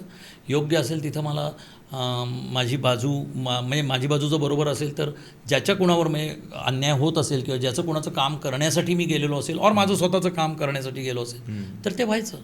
असं कधीच झालेलं नाही. म्हणजे मी म्हणलो तसं की विलासराव देशमुख काय ते सांस्कृतिक मंत्री असल्यापासून या क्षेत्रामध्ये मी माझं काम करतो. मग अशोकराव होते मग त्याच्यानंतर मुनगंटीवार होते आता आशिष जी आहेत त्याच्यामध्येही आणखीन कोणी होते हर्षवर्धन पाटील होते ते की माझ्या आता 87 झाल्यापासून मी या क्षेत्रात आहे म्हटलं तर जेमतेम 5-7 वर्ष अशी आहेत की ज्याच्यामध्ये मी म्हणतो ते माझ्या समविचारी पक्षांचे किंवा यांची सत्ता आहे. नाही तर त्याच्या आधी आणि या क्षेत्रात विरोध आहे असं मला स्वतःला वाटत नाही. वेगळं मत आहे असं आपण म्हणतो. मी नाटक सादर करणं हे मी थोडीच आपण आपल्या एका विचारधारेचं होत. पण उद्या आत्ता परवा मी आपल्या इथं मेजर प्रोडक्शन एलकुंचवारांचं पार्टी बसवलं. त्याच्या आधी मी प्रेमानंद गजवींचं महाब्राह्मण बसवलेलं होतं. ही काय इथं विचारांचा संबंध येतो कुठं? इथं हे नाटक काय सांगू इच्छित आहे ते मला जर पटत असेल की महाब्राह्मण म्हणजे काय कुठलं ते मराठीमधलं काय महाब्राह्मणचं हे डॉक्टर लागूंनी केलं किरवंत किरवंत, पण ते हिंदी मी बसवलं होतं आपल्या इथं बसवायचं म्हणून. पण किरवंतमधली व्यथा ही सार्वभौमिक व्यथा आहे ना. तिथं पार्टीचा किंवा गजवींच्या विचारधारेचा अच्छा ते त्या विचाराचे आहेत बरं का, तिथं आपण थोडं हे नाही केलं पाहिजे असं काहीच नसतं. गजवी हे त्या ठिकाणी आदरणीय आहेत. म्हणजे मला आवडलेल्या नाटकांपैकी एक आहे. आता त्याच्यामध्ये मी एक अतिशय दिग्दर्शकीय बदल केलेला होता. गजवींनी त्यावेळेला नाटक बघायला आल्यानंतर तिथल्या तिथं दाद दिली होती, यायला हे नव्हतं मला सुचलं आणि हे खूप छान केलेलं आहे. म्हणजे हे तर आदानप्रदान असतंच ना आपलं. आता मागच्या वर्षी मी पार्टी बसवलेलं होतं, त्याच्या आधी रक्तपुष्प बसवलेलं होतं. सो ह्याच्यात कुठं माझी विचारधारा काय आहे आणि त्यांची काय ह्याच्यात नाही. आणि इवन मला एक प्रसंग आठवतो, जेव्हा मी अकॅडमीत असताना आपण हॉलमध्ये एक इम्प्रोव्हायझेशन करत होतो, तेव्हा आम्ही एक नाटक केलं होतं. नागसेन आणि आम्ही सगळ्या मित्रांनी मिळून नाटक केलं होतं. त्या नाटकाच्या दरम्यान ते नाटक झाल्यानंतर तुम्ही हे पण बोलला होतात की मी या विचारांना मला हे विचार पटत नाही, पण तुमचं प्रेझेंटेशन खूप छान होतं, नाटक खूप चांगलं गेलं, तुम्ही असं बोलला होता. सो माझं नेहमीच हे म्हणणं असतं की प्रेझेंटेशन तो तुमचा अधिकार आहे ना प्रेझेंटेशन करण्यात. हां, आता ज्या वेळेला अशा ठिकाणी कित्येकदा असं होतं की समजा मी परीक्षक असेल आणि माझ्या अतिशय विरोधातलं हे समोर सादर होत असेल आणि ते उत्तम सादर झालेलं असेल तर कंटेंटला कदाचित मी कमी मार्क देईन, पण सादरीकरणासाठी जे मार्क असतील ते मार्क मला द्यावेच लागतात म्हणजे ते चांगलंच असेल तर मी देणारच. तिथे तुम्ही बायस नाही होणार, काहीच कारण नाही आहे. हां, कंटेंट मी म्हणेन की कारण तुम्ही व्यक्तिसापेक्ष असता, मी काही कॉम्प्युटर नाही आहे की ह्याला कंटेंट मला पटला नाही असं मी म्हणू शकतो आणि माझ्यातले मी 10 पैकी 5च मार्क कंटेंटला देतो. बाकीचे दोघं परीक्षक कदाचित त्याला जास्त मार्क देतील आणि ॲव्हरेजमध्ये पुन्हा ते चांगलं होत असेल. सो हे इतकं क्लिअर आहे आणि मला असं वाटतं की त्यामुळे सत्ता कोणाची आहे किंवा कोण आहेत किंवा काय आहेत ह्याचा माझ्या नाटक किंवा सिरियलमध्ये काम करणं किंवा लिखाण याला कधी कुठला अडसर आलेला नाही आहे. सर, महाराष्ट्राच्या प्रायोगिक रंगभूमीवर नेहमीच डाव्या किंवा पुरोगामी विचारांचा प्रभाव आधी राहिलेला आहे, अजूनही आहे. हां, अजूनही आहे. आणि उजव्या विचारसरणीला सत्तेचा पाठिंबा असूनही समांतर पातळीवर तितकीच सकस आणि वैचारिक वैविध्यता असणारी स्वतःची रंगभूमी उभारता आली नाही आहे अजून, असं वाटतं का तुम्हाला? नक्की नाही आहे. कारण काय? आता ह्याच्यातली गंमत सांगतो की नुसतंच प्रायोगिक नाही, एकूणच महाराष्ट्रातल्या जसं नाही सर्व ठिकाणच्या कलाक्षेत्रामध्ये आणि याच्यामध्ये आजही डाव्या विचारसरणीचा किंवा समाजवादी विचारसरणीचा खूप मोठा प्रभाव आहे, यात वादच नाही. आणि हे 71 सालापासून सुरू होतं. हे लक्षात घ्या की ज्या वेळेला 1970 साली का 69 साली इंदिरा गांधींच्या सरकारला बाहेरून पाठिंब्याची गरज होती, त्यावेळेला कम्युनिस्टांनी पाठिंबा दिलेला होता आणि एक अलिखित करार केला गेला की सामाजिक, सांस्कृतिक, शैक्षणिक क्षेत्रात तुम्हा लोकांचा प्रभाव असेल, आर्थिक, शेतकी, महसूल आणि या ह्याच्यामध्ये संरक्षण या ह्याच्यामध्ये काँग्रेसचं हे करेल आणि सत्ता काँग्रेसची राहील. त्याच्यानंतर सांस्कृतिक याच्यामधल्या सर्व ठिकाणच्या सर्व याच्यामध्ये या प्रभाव क्षेत्रांमध्ये इन्क्लुडिंग विविध विद्यापीठांमधले कुलगुरू असतील, अभ्यास मंडळं असतील, सिनेटर्स असतील, या सगळीकडे हा त्यांचं डॉमिनेशन होतं. त्यांनी फार सुरुवातीपासून म्हणजे 1925ला आता गंमत बघा, राष्ट्रीय स्वयंसेवक संघ आणि कम्युनिस्ट पार्टी ऑफ इंडिया हे सगळं 1925-1926 साली दोन्ही स्थापन झाले. दोघांचा प्रवास तशा अर्थी या समाजामध्ये इथल्या राजकीय क्षितिजावर एकत्र सुरू झालेला आहे. कम्युनिस्टांनी तेव्हापासूनच कलाक्षेत्र हे आपल्या प्रसाराचं आणि प्रचाराचं माध्यम म्हणून घेतलेलं होतं आणि नॅचरली त्यामुळं त्यांच्याकडे पिढ्यानपिढ्या घडल्या. मग त्यांनी संपूर्ण युरोपियन थिएटर ॲक्वायर करून त्या पद्धतीने अतिशय सिस्टमॅटिकली इथल्या लोककला आत्मसात करत मग पोवाडे असतील, हे असतील, त्यातल्या ज्या ब्राह्मणी कला होत्या, कीर्तन, प्रवचन या घेतल्या नाहीत, परंतु पोवाडे बिवाडे की ज्या लोककलांमध्ये मोडतात आणि लोकसाहित्य ज्याच्यातनं मांडता येतं ह्याच्यावरती व्यवस्थित डॉमिनेशन हे केलेलं होतं. त्याला उत्तर द्यायला तसं बघायला गेलं तर उजव्या विचारसरणीच्या सर्व संघटना किंवा परिवार क्षेत्राला जेमतेम 15 ते 20 वर्ष झालेली आहेत की त्यांनी या क्षेत्रात काम करायला सुरुवात केली. म्हणजे एका अर्थी आत्ता अशी घडत असलेली एकच पिढी आत्ता आलेली आहे, कारण त्यांनी फक्त पूर्ण जमिनीवरचं काम करायचं, संघटन बांधायचं, ज्याचे सुपरिणाम आत्ता दिसत आहेत संघटन बांधण्याचे. ते त्यांनी चालू ठेवलं. आता त्यांनी प्रचार प्रसार कला ह्याच्यात उतरलेले आहेत. त्यामुळे आजही मला असं वाटतं की त्यांचं प्रकटीकरण, त्यांचं सादरीकरण खूप बाळबोध आहे किंवा नक्की प्रायोगिक म्हणजे काय हे कळायलाच त्यांना हे लागणार आहे. सो त्यांच्या म्हणून ज्या त्यांच्या विचारांच्या चौकटांमध्ये तिथले कलाकार कार्यकर्ते जे अडकलेले आहेत त्या चौकटा ब्रेक होणं गरजेचं आहे. त्याला काही वेळ जाईल पण ते होणार. म्हणजे त्यांची सुरुवातच उशिरा झालेली आहे. सो मला नाही वाटत आत्ता की डाव्या विचारसरणीच्या किंवा यांच्या कलाकारांबरोबर ती कॉम्पिटिशन नाही आहे, तर ते आत्ताशिक तर कुठे रांगायला लागलेले आहेत त्या विचारसरणीची माणसं. आपण काही करू इच्छित आहेत. आज त्यांच्यातला एक योगेश सोमण असा आहे की जो अपूर्व समोर बसतो आणि त्याच्या पद्धतीने अत्यंत प्रामाणिकपणे उत्तरं देतो. असं व्हायला अजून वेळ लागेल, कदाचित 10 वर्ष लागतील अजून की पुढचा कोणीतरी येईल. नाटकाच्या नियमानुसार लेखकाने पात्रांना त्याच्या स्वभावानुसार स्वतंत्रपणे जगू दिलं पाहिजे. हे स्टेटमेंटच चुकीचं आहे ना. अच्छा, 5 लेखक आहेत का 5 कलाकारांसाठी किंवा 5 पात्रांसाठी?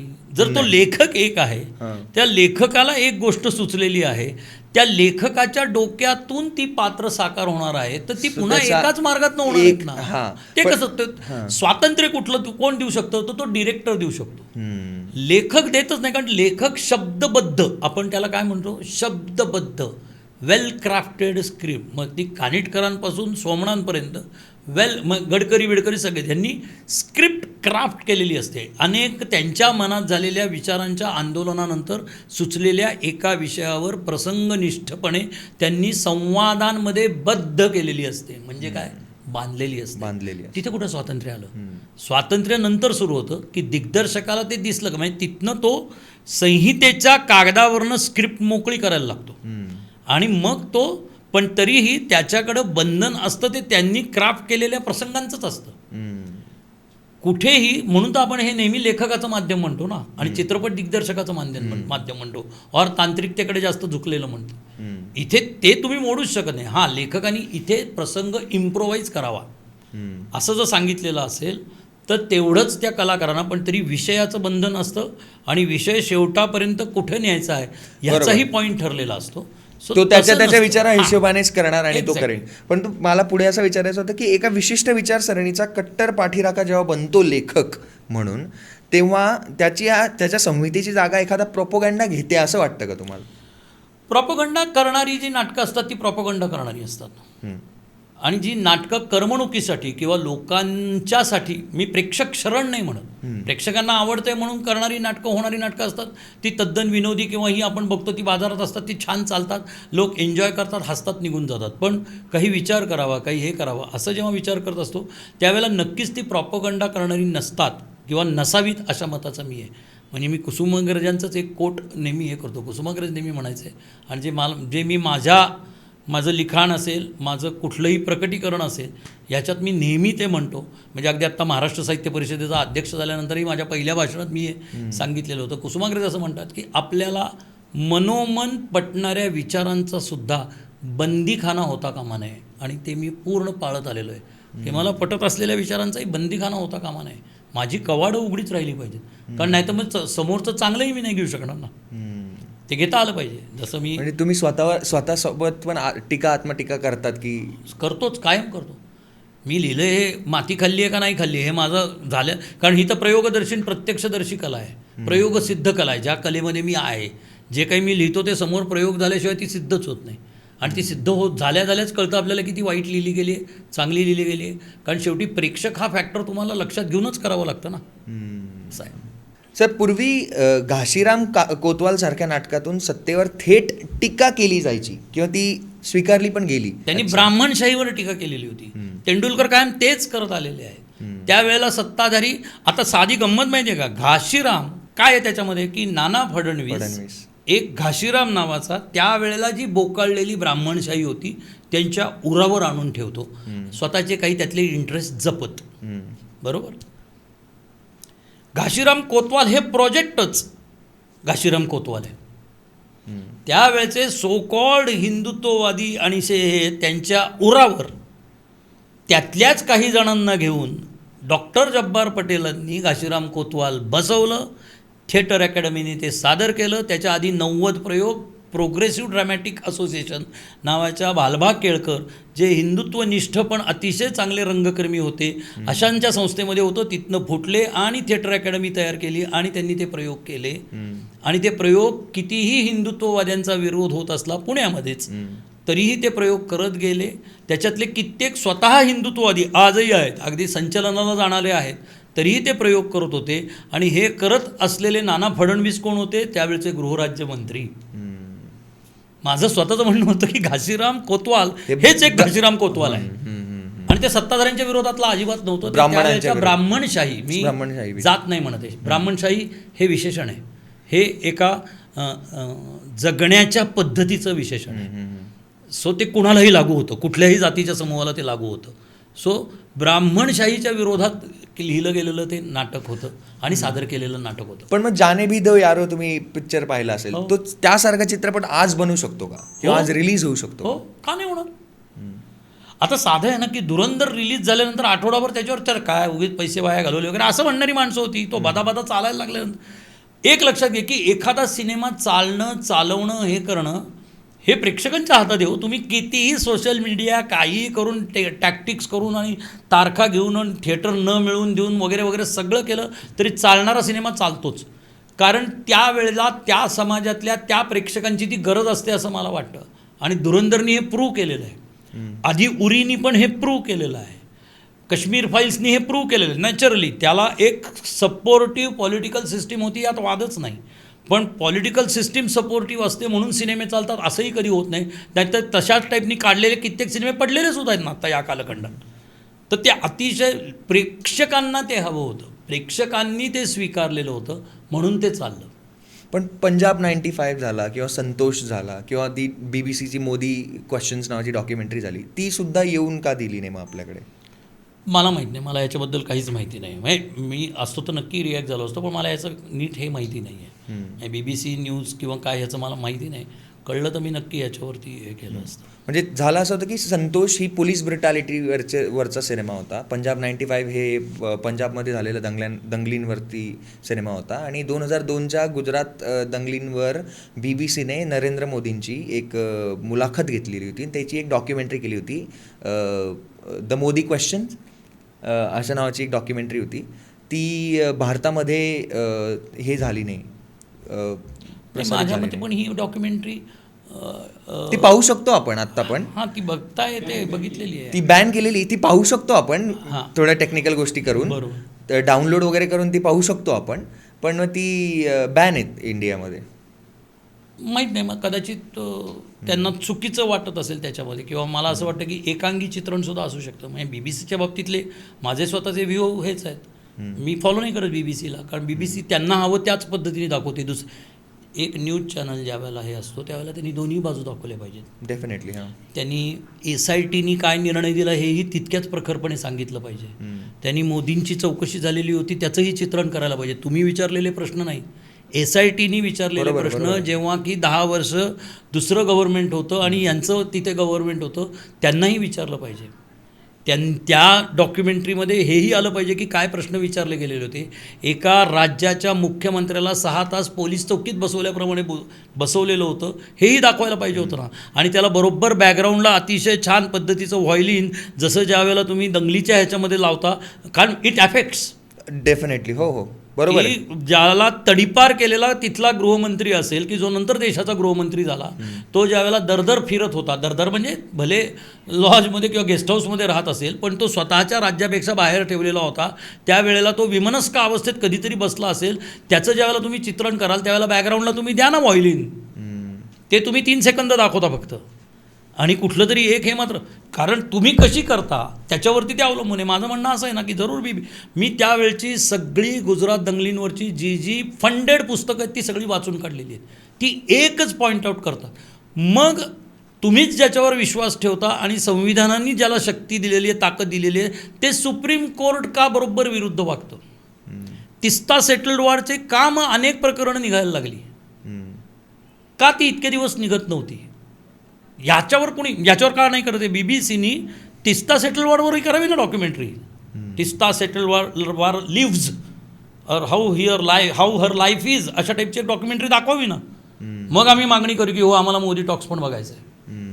असं नाही तुम्ही तुमचा पॉलिटिकल एजेंडा घेऊन काम करत राहणार आणि दुसऱ्यांचं नाही करणार. त्यांनी दाखवावं ना, जसं तुम्ही गुजरातच्या दंगलीचं काहीतरी हे करता, हेही दाबलं गेलं ना रे.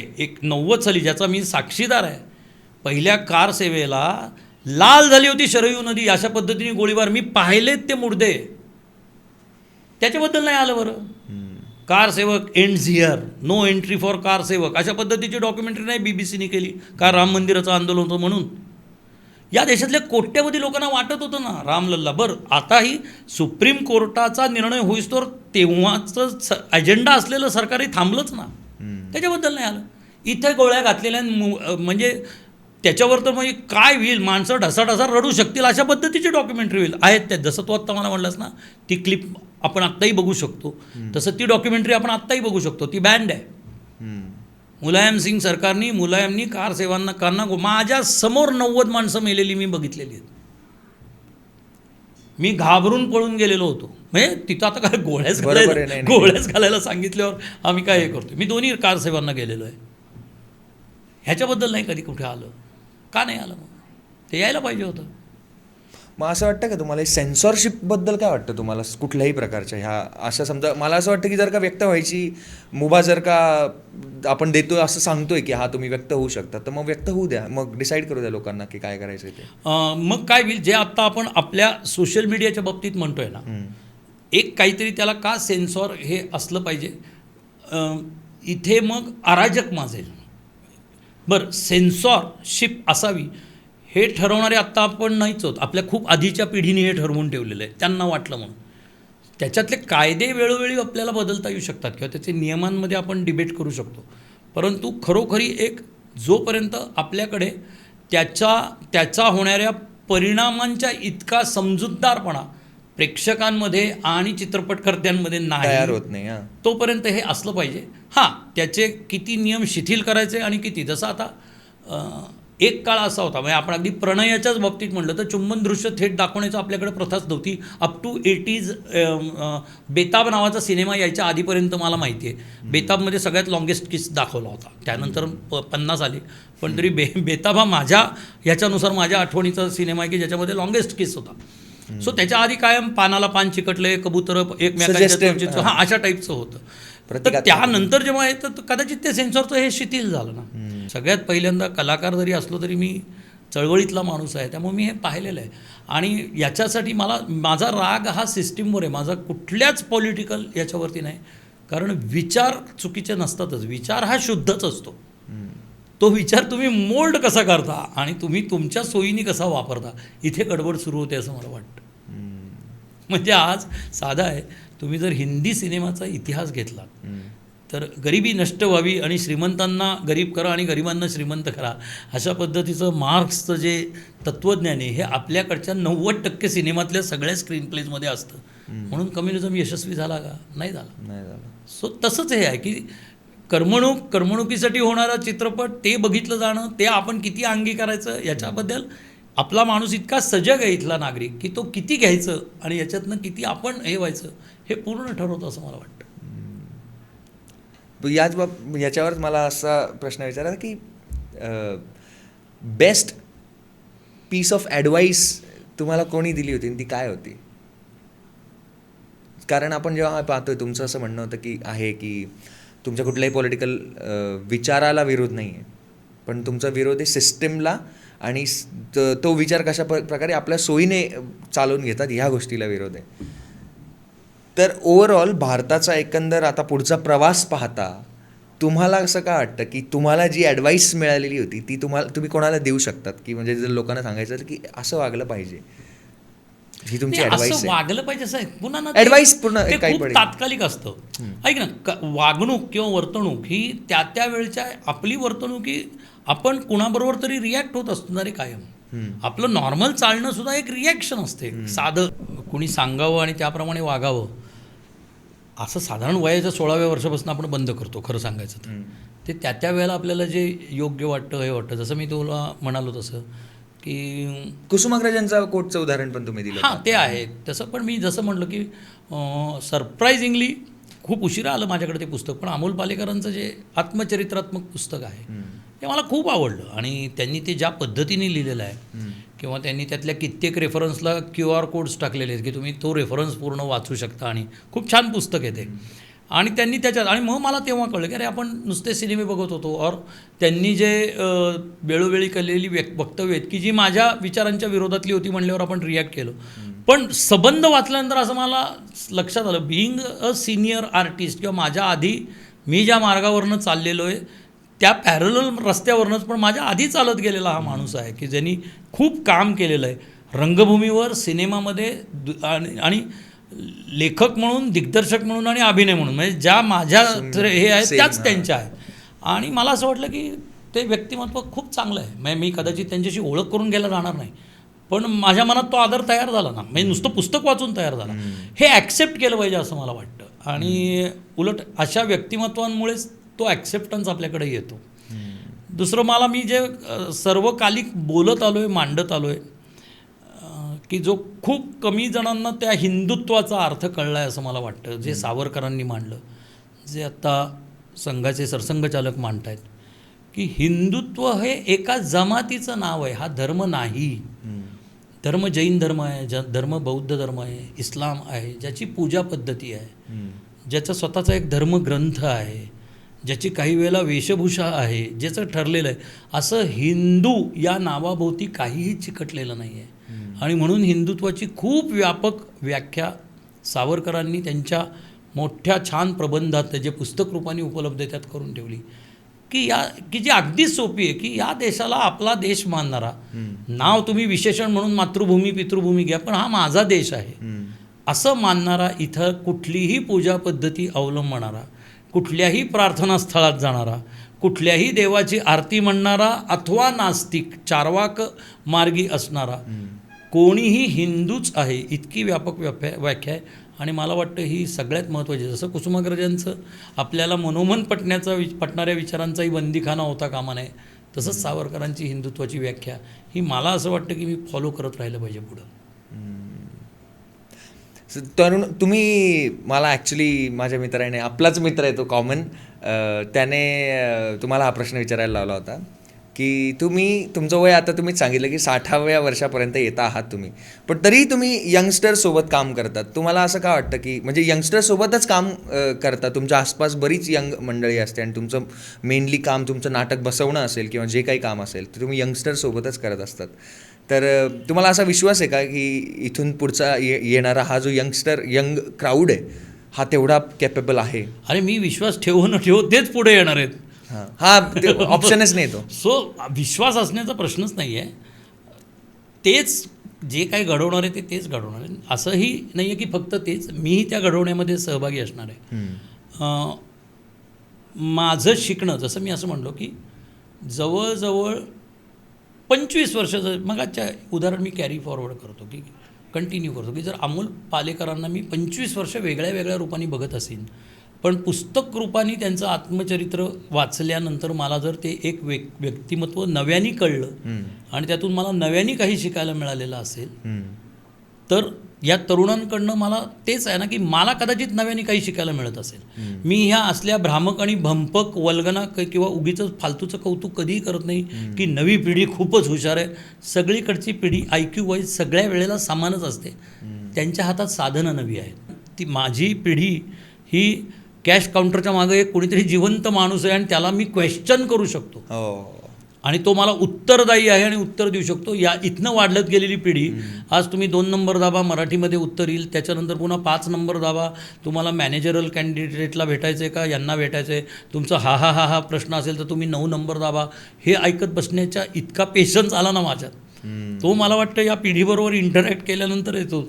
हा जो कूलनेस आहे हा त्यांच्या त्या टेक्नॉलॉजीमुळे आला असं मला स्वतःला वाटतं. पण या उलट आता आमच्यासोबत होतं बरं का सर, म्हणजे आता जर का असं होतं असं ना, मला बँकेत जायला टेन्शन येतं की कोणातरी बोलावं लागेल मला. बरोबर, एक्झॅक्टली. अरे माझी तर सवय गेली आहे, म्हणजे मला आता विड्रॉल स्लिप पुन्हा एकदा अभ्यासावी लागेल जर मग काही वेळ आली तर. अशी वेळच येत नाही आहे सध्या. सो आपण इतकं या गेल्या 10 ते 15 वर्षात आत्मसात केलेलं आहे. मग अजून जर काही चांगलं करायचं असेल, हे करायचं असेल, पण म्हणून मी इन्स्टा कदाचित फॉलो करणार नाही. मी इन्स्टावरती जाईनच असं नाही, मी ट्विटरवरती जाईनच असं नाही. ती पिढी जेवढी करते तेवढं मी करणार नाही, कारण मला असं वाटतं की माझी म्हणून एक स्पेस राहिली पाहिजे की ज्याच्यात मी जास्त ते कदाचित माझ्या वयाचाही असू शकतो, पण मी तितका त्याला शरण जाणार नाही. पण मी त्यांच्याकडनं अभिनय शिकीन, त्यांच्या अभिनयाचं आत्मसात करण्याचं तंत्रज्ञान काय हे अभ्यासाचा त्यांच्या नकळत प्रयत्न करीन.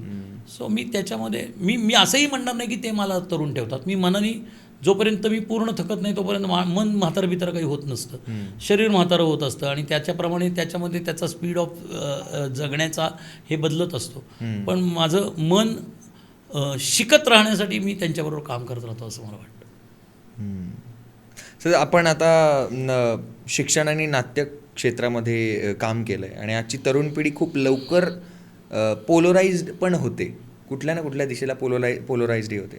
मग तरुणांना केवळ एकाच बाजूचा पाठीराखा बनण्याऐवजी किंवा कुठल्या एकाच बाजूचा पाठीराखा बनवण्याऐवजी त्यांच्यातील समीक्षक दृष्टी विकसित करण्यात आपल्या संस्था कुठे कमी पडत आहेत का? शिक्षण संस्था कुठे? आता मी शिक्षण संस्थांचा हे केलं तर काय, याच्यातला माझा दृष्टिकोन खूप वेगळा आहे. समीक्षक हा प्रत्येकाच्या मनात एका कलाकारामध्ये असतो. तो त्याला दडवून ठेवतो किंवा त्याला दडपून टाकतो हा त्याचा प्रश्न आहे. एखादी शिक्षण संस्था ही व्यवसायाभिमुख असावी असं मला स्वतःला वाटतं. विशेषतः म्हणजे मी तुमच्या वेळेला जिथनं ऑब्जेक्शन सुरू झाली, मी जेव्हा 2019ला अकॅडमीमध्ये आलो, आपल्या सर्व नाट्यशास्त्रातल्या संस्था या अभ्यासक घडवतात असं मला वाटतं. ते सगळे नट हे नंतर अनुभवाने बनत जातात.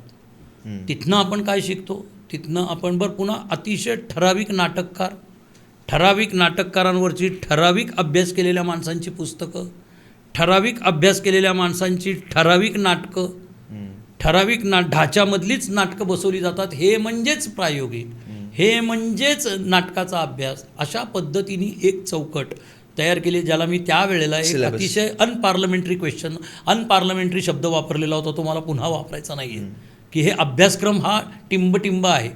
हा अभ्यासक्रम हा एका कोणीतरी NSDचा अभ्यासक्रम बनवला, त्याचे कॉपी पेस्ट करून इथे बनवलेले आहेत, जे आज स्वतः नसिरुद्दीन शहांनी सुद्धा परवा श्रीराम लागू फेस्टिवल जो चालू आहे पुण्यामध्ये, तेव्हा त्यांची प्रकट मुलाखत झाली, त्यात म्हटलेलं होतं की नॅशनल स्कूल ऑफ ड्रामानी आज जेव्हा मी मागे वळून बघतो तेव्हा मला काही दिलं नाही. आणि तेव्हाही ते ऑब्जेक्शन घ्यायचे की का म्हणून भाषा शुद्धीच्या नावाखाली एखाद्याच्या मल्याळम भाषेच्या ॲक्सेंटला तुम्ही उर्दू हिंदीमध्येच वळवण्याचा प्रयत्न करताय. हे त्यावेळेलाही त्यांचं म्हणणं होतं. माझं म्हणणं होतं की त्या ठिकाणी ज्या मातीतनं तो कलाकार आला आहे त्या मातीचा फ्लेवर त्याच्याकडे राहतच नाही आहे ना. आपण तो ढाचा बदलून पुन्हा एकदा प्रमाणित भाषेमध्ये, मग ती मराठी असेल, हिंदी असेल, उर्दू असेल, जी कुठली असेल, त्या भाषेमध्ये वळवायचा प्रयत्न का करतोय? हां, एखाद्या नाटकाच्या निमित्ताने त्याला त्याचा लहेजा बदलावा लागला तर गोष्ट वेगळी आहे, परंतु अभ्यासक्रमामध्येच असं बोललं पाहिजे असं काय येतं? आणि मी म्हटलो तसं की मी जो अभ्यास केला त्याच्यानुसार आपल्याला फक्त पोपटासारखे बोलणारे तयार करायचे आहेत का रंगकर्मी? का नाटकात उभा राहा, नाटक कर आणि 4 पैसे मिळव. माझं म्हणणं व्यवसायाभिमुख शिक्षण व्हायला पाहिजे. आणि हेच माझी ओरड आहे की अरे, मुंबईमध्ये आहात, मार्केट प्लेस आहे, या 2 वर्षात जसे तुम्ही ठिकठिकाणी पृथ्वी थिएटर बघायला जाताय तसंच प्रशांत दामलेची नाटकं बघायला गेला पाहिजे. प्रशांत दामले यशस्वी का झाला हे बघितलंच पाहिजे ना. अरे, कारण तो लाखात कमवतोय पैसे कमवणं हे आपल्या इथं या नाट्यशास्त्राच्या याच्यामध्ये हा एक काय मला हे कळत नाही की पैसे कमवणं हा गुन्हाच धरला जातो. याला पाकीट मिळालं पाहिजे आणि पर डे सांगितलं पाहिजे. का नाही सांगायचं? त्यांनी त्याचा पर डे ठरवलं पाहिजे. 2 वर्षानंतर मी बाहेर पडलो असेल तर माझी आधीची 3 वर्ष मी कुठंतरी ग्रॅज्युएशन केलेलं आहे, ही 2 वर्ष शिकलेलो आहे, 5 वर्ष गेली आहे, तिथपासनं तर मला पुढं उभं करायचं आहे. जेव्हा मी शून्यात उभा आहे फुटपाथवर, त्या दिवशीपासून माझा पर डे 1,500 रुपये तरी असलाच पाहिजे. पासून ते मला वर्षभरामध्ये 5,500 रुपये पर डे. ही गणितं का नाही बांधायची? कॉमर्सचा ग्रॅज्युएट झाला असेल, इंजिनिअरिंग झालं असेल तर त्याला ॲप्रेंटिस करता येते आणि त्यांनी व्यवसाय करावा अशी अपेक्षा असते. नाटकाचं प्रशिक्षण झाल्यानंतर, अभिनयाचं प्रशिक्षण झाल्यानंतर त्याच्या प्रशिक्षणाच्या कालावधीमध्ये कधीही त्याला लुक टेस्ट कशी द्यावी हे सांगितलं जात नाही. कधीच नाही. ऑडिशन कसं द्यायचं, तू कॅमेरात कुठं बघ हे कधीही सांगितलं जात नाही. ऑडिशन जेमतेम कॅमेराचं एक लेक्चर असतं, त्याच्यात 2 शॉट म्हणजे काय, क्लोज म्हणजे काय, मिड लॉंग म्हणजे काय, असलं काहीतरी एक फालतू तांत्रिक सांगितलं जातं. पण त्याला कॅमेरासमोर उभं राहण्याचा सरावच दिला जात नाही. तो मी देतो. आणि माझं म्हणणं आहे की ही व्यवसायाभिमुख व्हायला पाहिजेत. हे सगळे कोर्सेस हे व्यवसायाभिमुख व्हायला पाहिजेत. मी तर सांगतो 80-20 राहायला पाहिजे. 20% थिअरी पोर्शन, कारण या प्रयोगसिद्ध कला आहेत. या प्रत्यक्षदर्शी कला आहेत. हम्म. तुम्ही त्याची थिअरी 20% त्याच्यातलं काय, थिअरी म्हणजे काय, मॅक्झिमम हिस्ट्रीच असते. ग्रीक रंगभूमी, रोमन रंगभूमी, ब्रिटिश रंगभूमी, बुकिश हे आपली मराठी रंगभूमीचा इतिहास हा 20% आहे. आजचं काय हे सांगितलंच जात नाही. कुठल्याच याच्यामध्ये आज नाही, मॉडर्न थिएटर मी म्हणजे म्हणलं पण ना तेच की आहे. हे कॅरी फॉरवर्ड केलंय. तुम्ही विद्यार्थी तेव्हा माझं रेकॉर्ड करून मला बदनाम केलं तेव्हा, पण हे कॅरी फॉरवर्ड केलेला आहे. तो अभ्यासक्रम हा केव्हाचा अभ्यासक्रम आहे. इकडं आपण म्हणतो नाटक नव्याने आलंय, हम्म. बरोबर की नाही. नाटक रोज नवं असलं पाहिजे, अभिनय रोज नवं काहीतरी आलं पाहिजे. अभिनयाचं ताजेपण म्हणजे रोज नवा अनुभव आला पाहिजे. अनुभव म्हणजे काय हे अभिनयाच्या 8 दिवसाच्या लेक्चरमध्ये 2-2 तास काहीतरी बसून एक कुठली तरी सिच्युएशन देऊन एका विद्यार्थ्याला अभिनय करायला लावून आणि इतरांना समजावून सांगून नाही ना अभिनय कळत. हम्म. तुमची अभिनय शिकवण्याची पद्धतीच बदलली पाहिजे. बस झालं ना. ते स्टॅनिस्लावस्की आणि त्याची पुस्तकं आणि अभिनय साधना हे के. नारायण केळांनी उत्तम लिहिलेलं आहे पुस्तक. ते तुम्ही अभ्यासक्रमासाठी जरूर वापरा. पण या मुलांना 80% उभं राहून काम करत राहिलं पाहिजे. सगळे होतात काय, पोपट होतात. भाड भाड भाड भाड बोलायला लागतात नाटक म्हणलं की.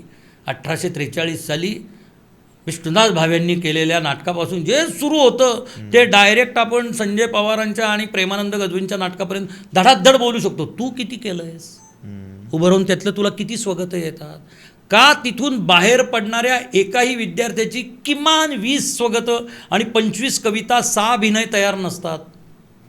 लुकटेशमध्ये दुसरं काय करायचं असतं. का आपण फेल जातो, कारण तुम्ही अभिनयाची तयारी करूनच जात नाही.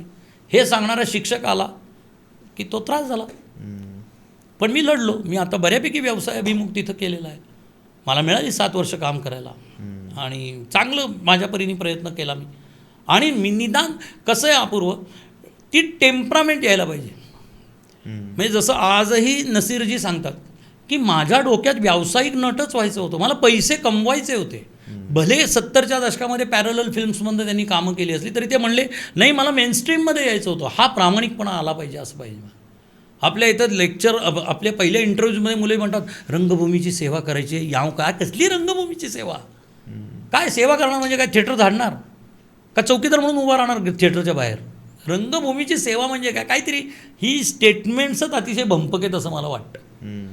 मला माझं घर, माझा चरितार्थ, माझ्या अभिनयावर, माझ्या लिखाणावर किंवा मी ज्याचं शिक्षण घेतलं आहे त्याच्यावर करता आला पाहिजे. हा तर बेसिक आपल्या शिक्षणाचा एंड आहे ना. हौशी रंगभूमीसाठी आलो आहे का आपण की छान कुठंतरी नोकरी आहे, अपूर्व कुठंतरी शिक्षक म्हणून चिकटलेला आहे, और त्याला जे काय करायचं आहे ते करायचं आहे. आता त्याला उरलेले 4 तास आहेत आणि त्या उरलेल्या 4 तासामध्ये तो बहिष्शालमध्ये पार्ट टाईम येणारी गोष्ट वेगळी. पण तुम्ही फुल टाईम देता ना या कोर्ससाठी आणि पोस्ट ग्रॅज्युएशनसाठी आलायत ना, मग त्याच्यानंतर तुम्ही कमवायलाच लागलं पाहिजे. हे पहिली ही डोक्यातली ही गेली पाहिजे असं मला वाटतं. आणि मग त्यासाठी मला काय करावं लागणार आहे. आज काय जशी आज जेवढ्या संधी आहेत तेवढीच कॉम्पिटिशन आहे. ॲव्हरेज रोजची 1200 मुलं घे जी प्रशिक्षित होऊन मुंबईमध्ये हे करायला आलेली आहेत, स्ट्रगल करायला आलेली आहेत. ॲव्हरेज 1200 मुलं मुली धरून. त्यांना तेवढंच कामही मिळतं आहे, नाही असं नाही. पण त्याच्यासाठी तयार करण्यासाठी माझी संस्था काय करते, अकॅडमी ऑफ थिएटर आर्ट्स त्याच्यासाठी काय करते, तर त्याचा विचार केला पाहिजे असं मला वाटतं. ललित कला केंद्र त्याच्यासाठी काय करतं तर त्याचा विचार केला पाहिजे. किंवा संभाजीनगरचं आपलं बाबासाहेब आंबेडकर विद्यापीठामधले हे काय करतायत त्याचा विचार केला पाहिजे. नॅशनल स्कूल ऑफ ड्रामा तर लांब आहे असं माझं म्हणणं, दिल्लीत आहे ते. पण इथल्या या संस्थांनी तरी त्याचा विचार सुभाष घई करतो, पण तो 16 लाख रुपये फी घेतो. तो 16 लाख रुपये फी घेतो. इथं 33,000 रुपये घेऊन आम्ही तेच तो ओरडतोय का रे या वेळ द्या. म्हणून मी म्हणतो ना 2 वर्षामध्ये 5 स्वगतं तरी तुझी पाठ झाली होती का रे, तूच सांग. तू शिकलायस तिथं. नटसम्राटमधली 5 चांगली स्वगतं अपूर्वला हिंदी आणि मराठीमध्ये सुंदर म्हणता येत आहेत. का नाही स्वतःची स्वतः तयार केली. मी नाही म्हणलो असतो, पण ही टेम्परामेंटच तयार केली जात नाही. पण तू ग्रीक रंगभूमीवर बोलशील, तिथले ते छान चित्र काढून दाखवू शकशील कशा पद्धतीत, उपयोग काय. थिअरीकडे खूप लक्ष दिलं गेलं. थिअरी म्हणजे तेवढंच जे आत्ता मला उपयोगाचंच नाही आहे. 2 वर्षामध्ये मुलांना लेवलचं भाडं किती असतं हेही माहीत होत नाही. 2 वर्षामध्ये मुंबईत राहून बाहेरची मुलं, मुंबईतलं तर मुंबईत माहीतच असतं, पण पार्ल्याच्या थिएटरचं नाव काय आहे, बोरिवलीचं नाव काय आहे, शिवाजी मंदिर कुठं आहे, रवींद्रची कपॅसिटी काय, हे माहिती पाहिजे ना. व्यवसाय करायचा आहे तुम्हाला नाटक म्हणून. सिनेमा म्हणून सुद्धा माझं नेहमी तेच म्हणणं आहे की अभिनय सगळीकडे सारखा असतो, तंत्र बदलतं. तर तुम्ही करा ना, घ्या यार, कॅमेरा असेल आपल्याकडे, कॅमेरा उपलब्ध होता, हे होता, कोणी काही ह्याला कारण हे पक्कड डोक्यात ना की अभ्यास, मग अभ्यासक व्हा. पण त्याला काय पुढं, त्याला चरितार्थासाठी काय, सगळे थोडीच प्राध्यापकांनी होणार आहेत नेट सेट करून. नवीन मुलांनी जो नाटक शिकतोय किंवा ज्याला नाटक शिकायचं आहे अशा व्यक्तीने कुठल्या प्रकारची पुस्तकं वाचली पाहिजे, काय प्रॅक्टिस सुरू केली पाहिजे? साधारण जरी पुस्तकांचे रेफरन्सेस तुम्ही जर दिले की ती वाचली पाहिजे. 80च्या दशकातल्या लेखकांच्या पुस्तकांपासून वाचन केलं पाहिजे की जेव्हापासनं आत्ताच्या मराठीच्या जवळ जाणारी मराठी तेव्हापासून आहे, ज्याला आपण बोलीभाषेमध्ये लिहिले. मग ते एलकुंचवार असतील, कानेटकर असतील, दळवी असतील, तेंडुलकर असतील, या सगळ्यांची पुस्तकं वाचली पाहिजे आणि खूप मोकळेपणी स्वतःशी रिॲक्ट झालं पाहिजे. जसं मी कायम म्हणत आलो की काही तेंडुलकरांची नाटकं ही ओव्हर रेटेड आहेत. म्हणजे सखाराम बाइंडर काय की ते वाचल्यानंतर किंवा ते बघितल्यानंतरही मला काही अरे काय का कशासाठी त्याला एक वेगळा दर्जा दिला गेला नाही. काही जसं कन्यादान हे नक्कीच एक खूप विचारपूर्वक लिहिलेलं नाटक आहे किंवा हे आहे, तसं मला गिधाडे काही वाटलं नव्हतं. इतकं स्वतःशी हे व्हावं, तुम्ही जेवढं वाचाल ही सगळी पुस्तकं, आणि त्याला एक शिस्त असली पाहिजे. नाटक, प्रिंटेड नाटक हे 3 तासाचं नाटक तुमचं एका दिवसात एक नाटक वाचून झालंच पाहिजे. आणि सिरियली नाटकं वाचली गेली पाहिजेत. म्हणजे एकदा तेंडुलकर घेतले तर तेंडुलकरांची 20 नाटकं वाचून टाकायची. त्या 20 दिवसात लेखक म्हणून तेंडुलकर काय वाटले हे 21व्या दिवशी, आता ज्याला नट व्हायचं आहे त्यांनी अशा पद्धतीने स्वयं पॉडकास्ट, आरशासमोर माईक लावून बसावं, स्वतःला बघावं आणि बोलावं. कारण त्याच्या बोलण्याने त्याची बुद्धी प्रगल्भ होत जाणार आहे आणि त्याला तो जास्त रिॲक्टिव्ह होत जाणार आहे. त्याला त्याचं बोलणं, त्या बोलण्यातले चढ उतार, एखादा सच्चा विचार मांडायला लागल्यानंतर काय पद्धतीचं प्रोजेक्शन होतं त्याला त्यांनी अनुभव घेता आला पाहिजे. आणि म्हणून मला असं वाटतं मोबाईलवरती त्यांनी ते रेकॉर्ड केलं पाहिजे स्वतःचं, आपण काय बोलतोय, अशा पद्धतीचा एक्सरसाइज स्वतः करून पाहायला पाहिजे. मग लगेच एक 4 दिवसाची गॅप, कारण कुठल्याही लेखकाला स्विच ओव्हर करताना मध्ये गॅप घ्यावी. मग दळवी सरळ काय 22 नाटकं दळवींची असतील तर 22 दिवस दळवी वाचून काढायचे, मग दळवींवर बोलायचं. मग त्याच्या पुढच्या दिवशी दळवी आणि कानिटकरांची कंपॅरिझन करायची. मग कानिटकर 36 नाटकं कानिटकरांची आहेत, काही नाटकं कंटाळा आला तरी वाचायची. अशा पद्धतीने 3 महिन्यात 80च्या दशकापासून आत्तापर्यंतच्या नाटकांचा एक अख्खा एवढा अभ्यास जर झाला तर मग त्याच्यानंतर पुढे आपल्याला मार्ग सापडायला सुरुवात होते असं मला वाटतं. हे मी केलंय. हे तुम्ही केलंय? ऑफकोर्स केलं असणार सर. Thank you so much. पुन्हा एकदा खूप मजा आली तुमच्यासोबत गप्पा मारून.